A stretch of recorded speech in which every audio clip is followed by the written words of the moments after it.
저는 오늘 말씀으로 예수님의 장례를 준비한 여인에 대해서 함께 말씀을 나누고 싶습니다. 예수님이 가장 귀합니다 라는 제목으로 말씀을 나누려고 합니다. 이제 올해도 이제 벌써 12월을 계속 지나가고 있습니다. 이 12월을 지나갈 때 저는 이제 12월이 참 바빠집니다. 저 개인적으로 12월이 되면 뭔가 마음도 바빠지고, 그리고 뭘 해야 되지 계속 고민하는 시간이 12월입니다. 왜냐하면 보통 연초에 계획을 세우잖아요. 올 한 해 뭘 이루겠다라는 계획을 세웁니다.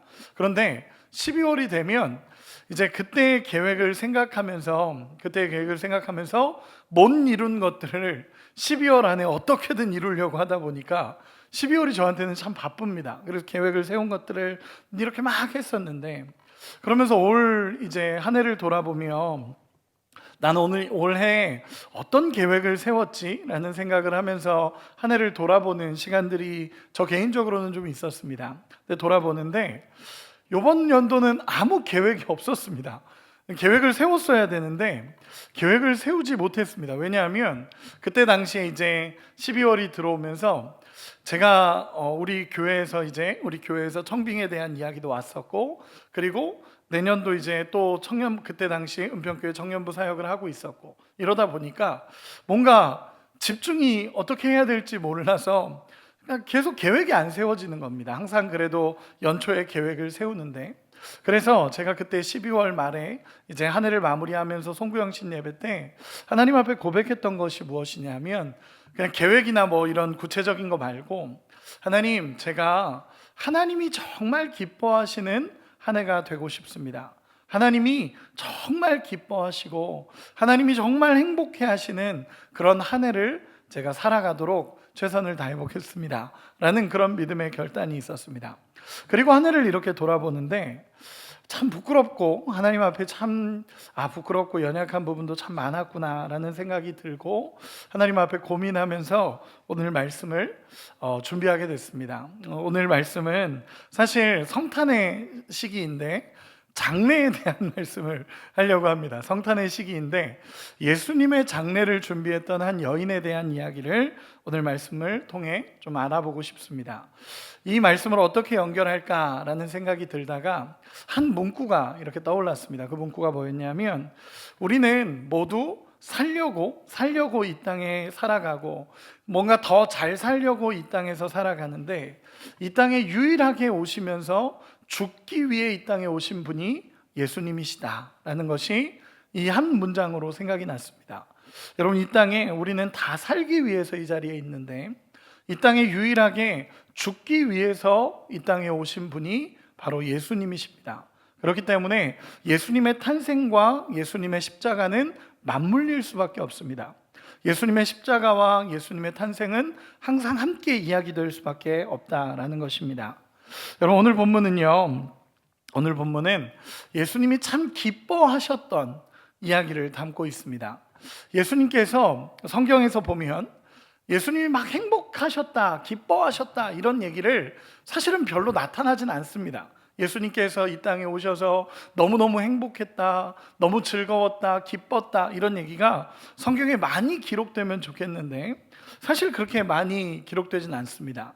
예수님이 한탄하시는 장면들이 참 많고, 예수님이 화를 내시는 장면도 많았고, 예수님이 굉장히 무섭게 강하게 얘기하시는 장면도 참 많았습니다. 그런데 예수님이 너무 행복했다라고 말하는 장면이 사실은 많지 않은데, 오늘 본문은 그 많지 않은 장면 중에 한 장면입니다.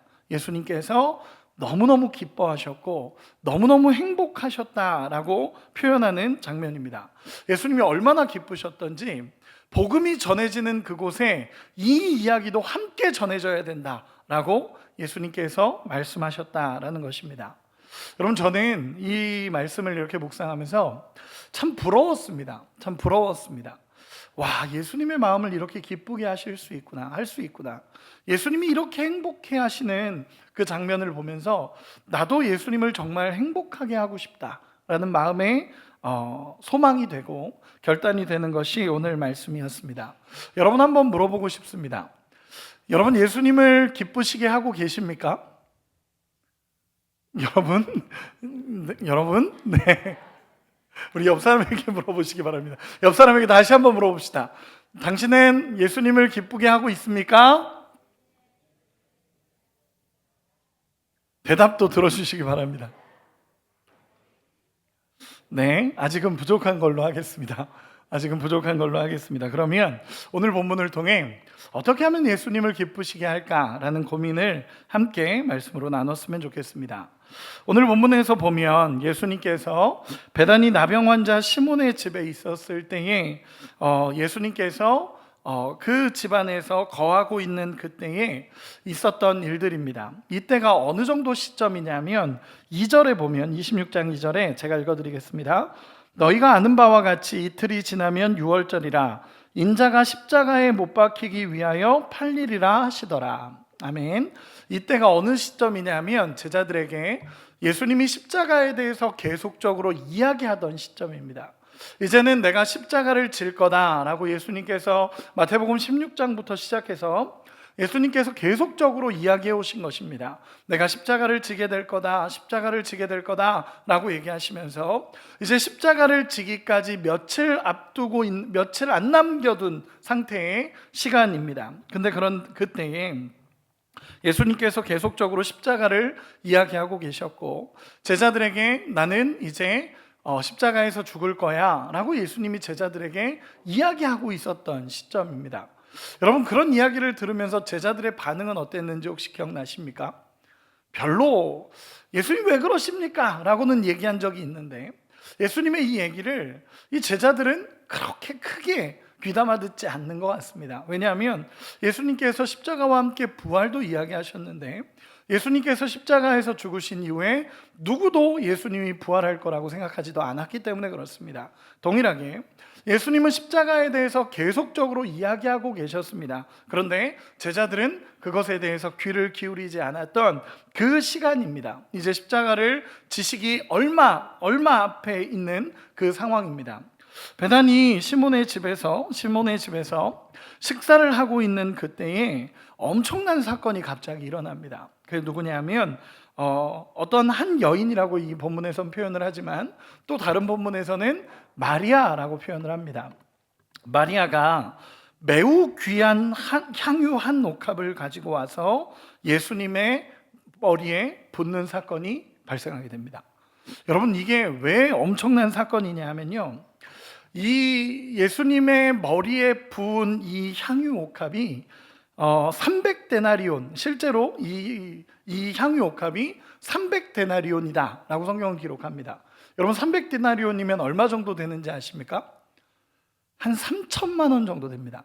3천만 원 정도 되는 금액의 향유 옥합입니다. 근데 그 옥합을 예수님의 머리에 깨뜨리고 예수님의 머리에 깨뜨림으로 향유가 머리부터 발끝까지 흐르게 된 겁니다. 이렇게 쭉 흘러가게 된 겁니다.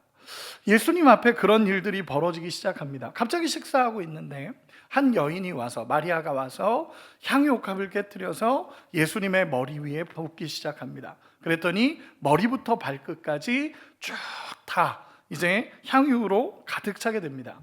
여러분, 이것은 이 하나로 따지면 한 3천만 원 정도 되는 금액입니다. 이때 제자들도 난리가 납니다. 제자들도 웅성웅성하면서 난리가 나고 거기 있던 모든 사람들이 놀라기 시작합니다. 그러면서 어떤 제자라고 표현되어 있지만 다른 본문에서는 가룟 유다입니다. 가룟 유다가 이렇게 이야기합니다. 무슨 쓸데없는 짓을 하는 거냐, 이걸 팔아서 가난한 자들에게 주면 훨씬 더 많은 사람들에게 좋은 일을 할 수 있거늘 네가 지금 무슨 짓을 하는 거냐라고 가룟 유다가 이야기하기 시작합니다. 그리고 다른 제자들도 보통 마찬가지였을 겁니다. 그 상황에서 다른 제자들도 마찬가지였을 겁니다. 이게 무슨 일이야? 그리고 그 나드라는 이 향유는요, 굉장히 구하기 힘든 향유입니다. 구하기도 힘들고 이 한 여인이 정말로 오랫동안 모아놔야 가능한 향유입니다. 근데 이 향유 옥합을 예수님의 머리에 부어버리니까 이 제자들조차도, 예수님을 따랐던 제자들조차도 당황해서 막 웅성웅성하기 시작했고, 그 중에 가룟 유다는 이게 무슨 짓이냐, 이거 팔아서 가난한 자들에게 주면 훨씬 더 좋은 일이 일어날 수 있는데 너는 대체 왜 그랬냐? 라고 가룟 유다가 이야기하기 시작합니다. 여러분 어떻게 생각하십니까? 저도 이 말씀을 가지고 여러 번 이 말씀을 묵상한 내용들을 이야기한 적이 있습니다. 여러분들에게 한번 물어보겠습니다. 여러분은 이 향유옥합을 깨뜨린 여인의 마음이 공감이 되십니까? 아니면 가룟 유다의 마음이 공감이 되십니까? 대답을 안 하시기로 하신 거죠. 뭔가 결단을 하고 오신 것 같은데, 여러분 조금만 뭔가 표정으로라도 이야기를 부탁드립니다. 여러분, 가룟 유다의 마음이 공감이 되십니까? 아니면 이 향유옥합을 깨뜨린 여인의 마음이 공감이 되십니까? 네, 비슷하게. 감사합니다. 이야기해 주셔서 감사합니다. 저도 조금 애매했습니다. 왜냐하면 너무 과한 거 아닙니까? 그렇지 않아요? 조금 과하지 않습니까? 이거 뭔가 과한데 한 500만 원 정도에 조금만 깨뜨려서 이렇게 하고 나머지는 팔아서 가난한 자들에게 줘도 되지 않았을까라고 생각도 해봤고, 그러면 예수님은 어떻게 생각하셨을까라는 생각으로 말씀이 보여졌습니다. 예수님은 어떻게 생각하셨을까?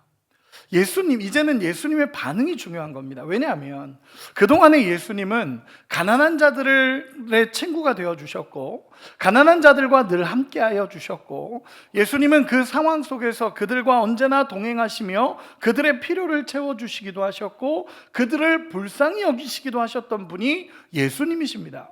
그러면 어쩌면 가룟 유다가 이렇게 이야기할 때도 예수님의 마음을 대변하는 것처럼 어쩌면 가룟 유다가 이렇게 이야기했을 수도 있습니다. 그리고 가룟 유다가 이렇게 당당하게 얘기할 수 있었던 이유는, 왜냐하면 예수님이 그동안에 이렇게 하시지 않았기 때문에, 어쩌면 예수님도 동일하게 가난한 자들에게 팔아 나눠줘야 된다라고 하시지 않았을까라는 생각으로 어쩌면 가룟 유다도 이렇게 이야기했을지도 모릅니다. 그런데 이제 모두가 예수님의 반응을 주목했을 겁니다. 거기 있던 사람들이 예수님의 반응을 살피기 시작했을 거고, 가룟 유다도 그리고 마리아도 예수님이 어떻게 반응하실까 그러면서 보고 있었을 것입니다. 그때 예수님께서 이렇게 반응하십니다. 우리 10절 11절 같이 한 번만 읽어보겠습니다. 10절 11절입니다. 시작. 예수께서 아시고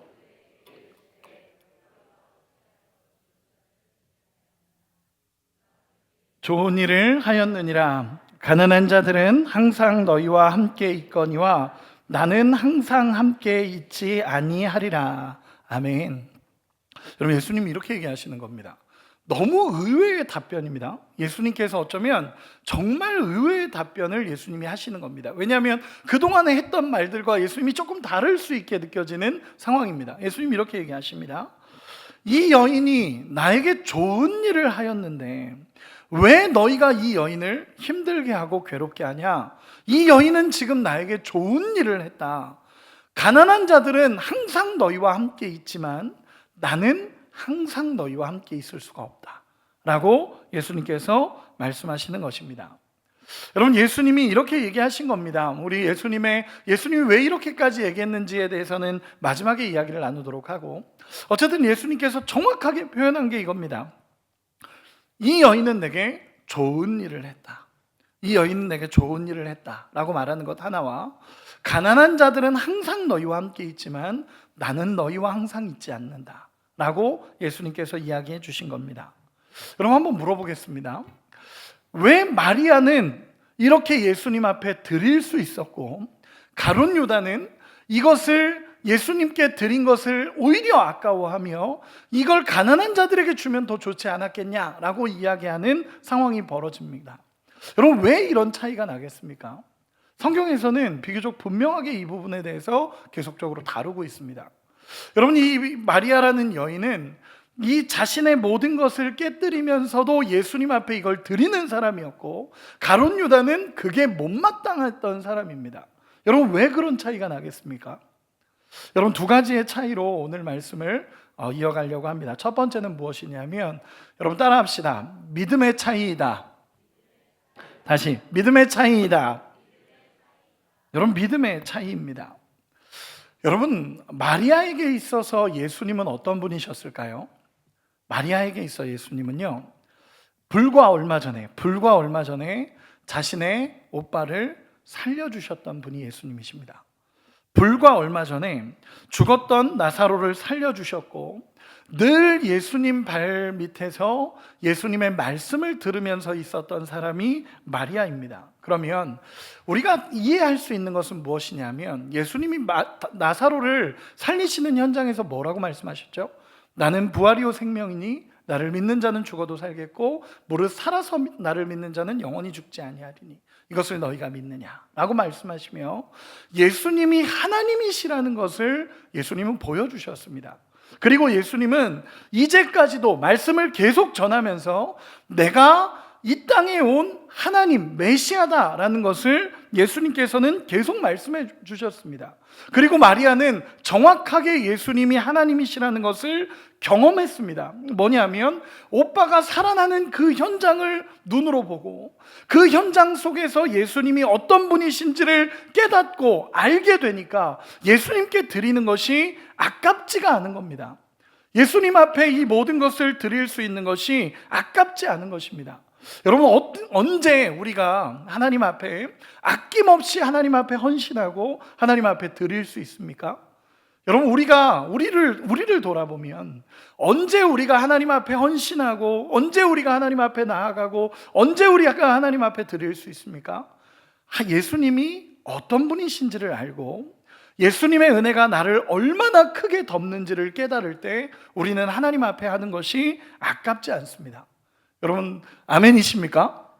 여러분, 예수님의 은혜가 내 안에 경험되어지고 예수님이 누구신지가 경험되어질 때야 비로소 예수님 앞에 드리는 것, 예수님 앞에 헌신하는 것, 예수님 앞에 나가는 것이 아깝지 않다는 것입니다. 여러분, 사실 그 당시는요, 대제사장들과 장로들이 예수님을 이제 죽이려고 하던 그 상황입니다. 언제 어떻게 될지 모릅니다. 예수님과 함께 있다고 해서 불이익을 당할 수도 있는 상황입니다. 그런데 그럼에도 불구하고 예수님이 어떤 분이신지를 알기에, 예수님이 하나님이시라는 걸 알기에 마리아는 예수님 앞에 드리는 걸 전혀 아까워하지 않습니다. 예수님을 어떤 분이신지를 알면 예수님께 나아가는 것이 아깝지 않다는 것입니다. 여러분, 우리에게 예수님은 어떤 분이십니까? 우리에게 예수님은 어떤 분이십니까? 여러분, 이 질문 앞에 저는 우리가 서야 한다라고 생각합니다. 우리가 한 해를 정리하는 이 시점에 예수님은 나에게 어떤 분이신가? 라는 고민이 우리 안에 있어야 하고, 나는 예수님을 어떻게 여기는가? 라는 고민이 우리 안에 있어야 합니다. 그래서 예수님을 하나님으로 볼 수 있고 예수님을 하나님으로 여기며 하나님 앞에 나가야만 우리가 이 헌신이 이해가 되고 이렇게 드릴 수 있는 것이 이해가 된다라는 것입니다. 여러분, 부모가 자녀를 위해서 다 쏟아내고 헌신하고 모든 것을 바친다고 할 때 야, 그거 아까워 라고 말하는 사람이 누가 있겠습니까? 그렇죠? 자녀이기 때문에 모든 걸 해주는 게 아깝지 않습니다. 여러분, 이 자녀라는 걸 알면 아깝지 않습니다. 마찬가지로 예수님이 누구신지를 알면 예수님 앞에 드리는 것, 예수님 앞에 헌신하는 것, 예수님 앞에 나가는 것이 아깝지 않습니다. 여러분, 그런 은혜가 우리 가운데 있기를 소망합니다. 여러분, 예수님은요, 이 땅에 오셔서 이런 대접을 받아보신 적이 없습니다. 이런 대접을 받아보신 적이 없습니다. 이 땅에 오셔서 예수님은 항상 어려웠고 예수님은 항상 힘들었고 예수님은 살아가면서 어쩌면 가난하게 살았습니다. 그런데 지금만큼은요, 이제만큼은 예수님이 가장 귀하게 대접받는 장면입니다. 여러분, 누가 이렇게 대접을 하겠습니까? 이 마리아가 처음으로 예수님을 예수님으로 대접하는 장면입니다. 성경에서 쭉 살펴보다 보면요, 예수님이 이런 대접을 받아보신 적이 없습니다. 단 한 번도 이런 대접을 받아보신 적이 없습니다. 그런데 마리아가 예수님을 하나님으로 알기 때문에 예수님께 가장 귀한 것으로 가장 아름답게 예수님 앞에 올려드렸다라는 것입니다. 여기서 믿음의 차이가 나는 것입니다. 자, 이제 우리를 돌아봤으면 좋겠습니다. 여러분, 우리는 수많은 예배를 하나님 앞에 드립니다. 여러분 지금도 오늘도 이 예배 자리에 이 자리에 나와서 하나님을 예배하고 있습니다. 여러분 한번 물어보겠습니다. 여러분 어떤 마음으로 하나님 앞에 예배를 드리고 계십니까? 하나님을 하나님으로 여기며 예배를 드리고 계십니까? 이 자리에 나오기까지 사실은 쉽지 않았을 겁니다. 그런데 하나님을 하나님으로 여기기에 이 예배 자리에 나왔는 줄로 믿습니다. 그렇기 때문에 하나님을 하나님으로 여기는 예배가 드려져야 된다는 것입니다. 제가 예전에 지금 우리 교단의 부총회장이신 이기용 목사님이라는 이 목사님의 교회, 그 신길교회에 제가 부목사로 있었습니다. 근데 목사님이 이렇게 이야기하시다가 이제 성도들 앞에서 설교하시다가 이런 이야기를 하신 적이 있습니다. 제가 예전에 여러분과 함께 나눴던 것 같은데 이런 이야기를 하신 적이 있습니다. 나는 하나님을 하나님으로 여긴다 라고 얘기하셨습니다. 하나님을 하나님으로 여긴다. 그쵸, 하나님을 하나님으로 여기는 게 당연하죠. 그런데 그분이 그런 얘기를 한 겁니다.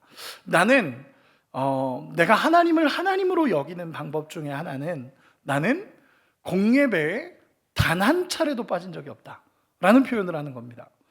여러분 생각해보면 목회자가 공예배를 빠지지 않는 건 당연한 거 아닙니까? 안 당연한가요? 당연한 거 아닙니까? 저도 의아했습니다. 목사님이 이게 맞나? 당연한 거 아닌가? 목회자가 공예배를 빠지지 않는 게 당연한 거 아닌가? 그런데 목사님이 그런 얘기를 하는 겁니다. 나는 공예배를 빠져본 적이 없다. 왜냐하면 하나님을 하나님으로 여기기 때문이다. 좀 목회자로 당연한 건데? 라는 생각을 했는데 그분이 그런 얘기를 하는 겁니다. 미국에서 유학했을 당시에도 거리가 차로 2시간을 왔다 갔다 해야 하는 거리인데도 불구하고 나는 수요예배도 빠져본 적이 없다 라는 이야기를 한 겁니다. 근데 그 얘기를 딱 듣는데 그렇구나 라는 생각이 드는 겁니다. 뭐냐면 헌신이고 예수님을 사랑해서 그 현장을 나가는 겁니다. 예수님을 사랑하기 때문에 내가 이것을 지키고 예수님을 사랑하기 때문에 내가 이 현장을 지키겠다라는 결단이 목사님에겐 있는 겁니다.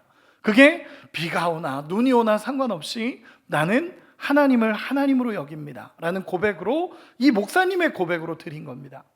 저도 예전에 아는 이제 사모님이 목사님 사모님인데, 사모님이 이제 저보다 어린 사모입니다. 저보다 어린 사모님인데 사모님하고 이렇게 교제하면서 같이 이야기 나눴던 시간이 있었습니다. 근데 그 사모님이 그런 얘기를 하는 겁니다. 내가 예수님을 만나고 나서 예수님 앞에 뭔가 하고 싶은데, 정말 예수님을 하나님을 하나님으로 대접하고 싶은데 뭘 하면 좋을까라고 고민을 하다가 자기가 할 수 있는 게 없었다는 겁니다. 자기가 재정적으로 충분한 것도 아니고, 그리고 뭘 할 수 있는 자기가 능력을 갖춘 것도 아니고, 그러다 보니까 그럼 하나님을 하나님으로 대접해보자 라는 생각으로 한 게 뭐였냐면 예배 시간 1시간 전에 와서 예배당을 청소하기 시작했다는 겁니다. 아무도 모르죠. 아무도 모릅니다. 근데 예배 시간 1시간 전에 와서 혼자 청소하기 시작했다는 겁니다. 근데 그때 하나님이 자기에게 찾아와 주시고 그 청소하는 시간이 하나님의 은혜가 부어지는 시간이었다는 것입니다. 저는 그게 이분이 가지고 있는 하나님 앞에 드리는 예배의 모습이고 하나님을 하나님으로 여기는 모습이라는 것을 저는 확신합니다. 저는 목회자입니다. 수많은 예배를 인도하고 수많은 예배를 드리고 하나님의 말씀을 전하는 사람입니다. 그런데 때로는 제 모습이 하나님 앞에 하나님을 하나님으로 여기면서 예배를 더 잘 드려야 되는데, 때로는 이 모습이 너무 익숙해져 버려서, 때로는 이게 하나님을 하나님으로 여기며 예배를 드려야 되는데 그러지 못하는 것 같을 때가 제 마음에도 참 있었습니다. 그래서 하나님 앞에 고민하면서 늘 하나님 앞에 예배하기 위해서 저 자신을 치면서도 하나님 앞에 엎드립니다. 제가 지난번에 잠깐 이야기했더니 어떤 분들이 이렇게 질문을 하시더라고요. 저는 제가 예배 리허설을 한다라는 표현을 했었습니다. 주일 예배 리허설을 하는데 혼자 리허설을 합니다. 막 설교하면서 혼자 주일 전에 토요일 밤에 와서 혼자 막 이렇게 설교도 합니다. 그 이유는 딱 하나입니다. 하나님 앞에 드리는 예배가 온전했으면 좋겠는 겁니다. 저 스스로도 하나님을 하나님으로 여겨드리며, 이렇게 그냥 우리가 행사를 해도 리허설을 하는데 내가 하나님 앞에서 예배드리는 자로 그러지 못하면 어떡하나 라는 마음으로 하나님 앞에 예배를 드리는 겁니다. 여러분 어떻게 여기십니까? 하나님을 하나님으로 여길 수 있는 은혜가 있기를 소망합니다. 정말 하나님을 하나님으로 여겨드리며 예배하는 우리가 됐으면 좋겠습니다. 이 여인은, 이 마리아는요, 이 믿음에서 차이가 나는 것입니다. 예수님이 하나님으로 보이니까 드리는 것이 아깝지가 않은 것이 첫 번째 이유입니다. 여러분, 두 번째 차이는 뭐냐면, 우리 따라합시다. 관심과 사랑의 차이다. 다시 한번, 관심과 사랑의 차이다. 여러분, 두 번째 차이는 관심과 사랑의 차이입니다. 마리아는 예수님을 사랑했고 예수님을 향한 관심으로 예수님을 지켜보고 있습니다. 그리고 깨닫는 겁니다. 뭘 깨닫냐 하면 예수님이 계속 이야기하신 게 있습니다. 그게 뭐죠? 십자가입니다. 십자가. 예수님이 십자가를 계속 이야기해 오셨습니다. 제자들은요, 들리지도 않습니다. 예수님 어디 가시려고 합니까? 그게 끝입니다.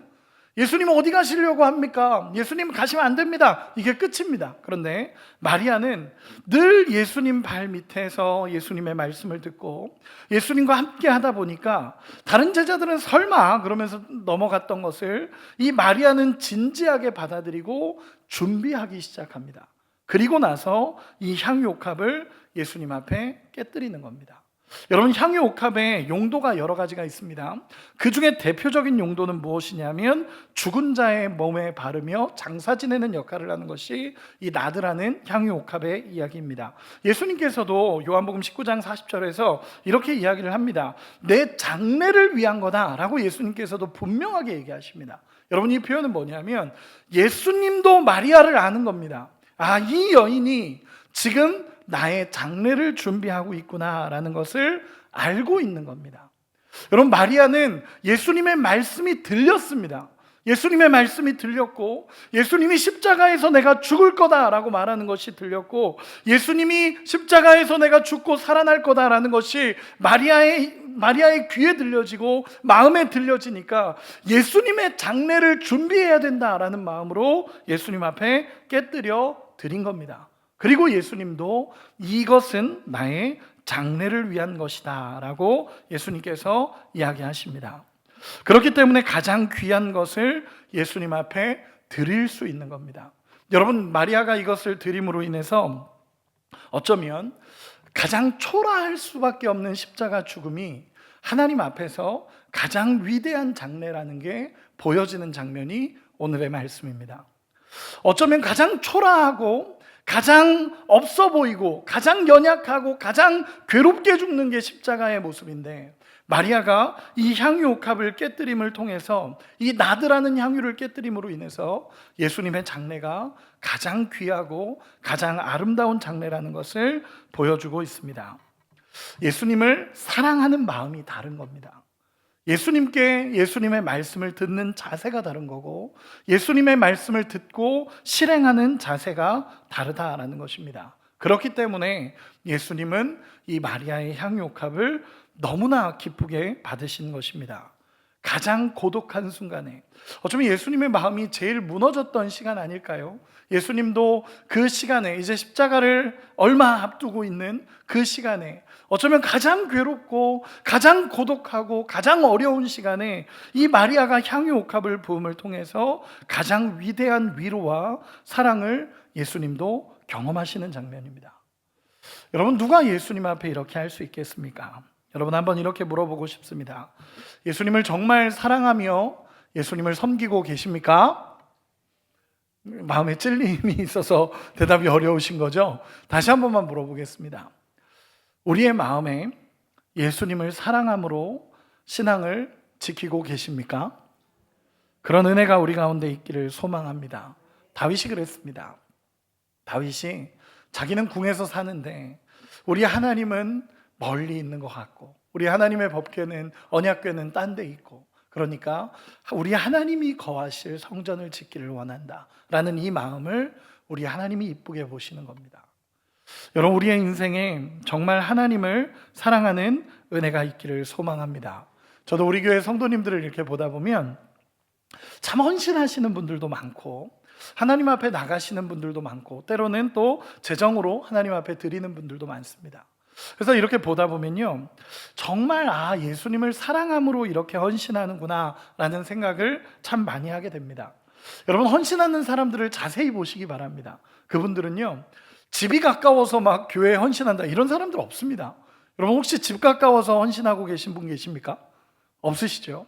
여러분, 돈이 많아서 헌금하십니까? 아닙니다. 그런 사람 없습니다. 예수님을 사랑하기 때문에 예수님 앞에 헌신하는 거고, 예수님을 사랑하고 내가 어떤 은혜를 받았는지를 알기 때문에 하나님 앞에 나가는 것입니다. 예수님을 사랑하지 않으면요, 헌신하는 자들의 마음을 이해할 수가 없습니다. 예수님을 사랑하지 않으면 하나님 앞에 드리는 자들의 마음을 이해할 수가 없습니다. 여러분, 하나님을 사랑하지 않는 사람은요, 선교사님들의 마음을 절대로 이해할 수 없습니다. 여러분, 예수님을 사랑하기에 하나님 앞에 나가는 은혜가 우리 가운데 있기를 소망합니다. 여러분은 하나님을 하나님 되게 드렸던 믿음이 어떤 믿음이었습니까? 저는 오늘 말씀을 묵상하면서 사실은 저를 돌아봅니다. 저를 돌아보고 앞에서 이야기한 것처럼 2025년도를 지나면서 하나님 앞에, 하나님, 제가 다른 건 계획이 세워지지 않는데 우리 하나님 사랑하고 우리 하나님을 기뻐하시는 사람이 되겠습니다 라는 계획 하나만 딱 갖고 지금 이 시간을 달려가고 있는데, 이 한 해를 마무리하는 이 지점에서 다시 한번 고민하며 기도합니다. 하나님 앞에 가장 귀하고 올바르게 하나님을 사랑하는 마음으로 저도 그렇고 우리 여러분도 하나님 앞에 올려드릴 수 있는 은혜가 있기를 소망합니다. 한 가지만 이야기하고 더 마무리하도록 하겠습니다. 제가 군대에 있을 때 참 군대에서 하나님의 은혜를 참 많이 경험했습니다. 그런데 저의 이야기 말고 한 친구의 이야기를 잠깐만 나누고자 합니다. 한 친구가 목사님 아들입니다. 목사님 아들이었고 같이 군 생활했던, 저보다 선임이었는데 목사님 아들이었습니다. 목사님 아들이었는데 저보다 한 3개월 정도 선임인데 목사님 아들인데 이제 목사님이 돌아가신 겁니다. 목사님이 돌아가셔서 이제 어머니만 이렇게 모시게 됐고, 그런 상태에서 군대에 왔습니다.